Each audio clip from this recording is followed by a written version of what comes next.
What are the tests that you use to determine historical reliability of any document? For myself, I've got 4 tests. Internal consistency, literary style, archaeological evidence, and manuscript evidence. First one, internal consistency. Meaning by that, are there contradictions in the text that show, oh dude, the author was really mixed up? No. In the Gospels, you have internal consistency. No contradictions. Second test, literary style. Is the literary style of the document? Once upon a time in the land of Nod, Wink and Blink and Nod took a boat ride. That's obviously fairy tale, once upon a time, mythology. No, the Gospels are written at this time, in this place, with these people around. Jesus said this and did that. It reads like the New York Times, the LA Times, eyewitness reportage. That's the literary style. Third test, archaeology. Are we talking about the island of Atlantis out in the ocean that none of us can verify? No, we're talking about Bethlehem, Jerusalem, Rome, Nazareth, archaeologically verifiable places and people like Tiberius Caesar, Pontius Pilate.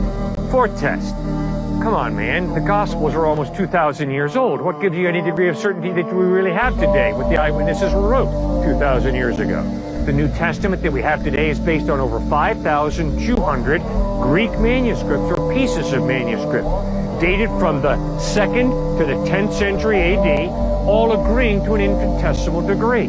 There's no document from antiquity that can even approach the New Testament in manuscript evidence. I mean, obviously this is just like a 2-minute clip, so he's not going to go into that much detail here, but aren't there actually contradictions in the Gospels, like the genealogies, the time Jesus died, and other stuff like that? I know it's very minor things, but if you're going to use the fact that there's no contradictions as a point, shouldn't you bring up that there actually are minor things that it gets wrong? So what exactly is the standard for saying this is reliable?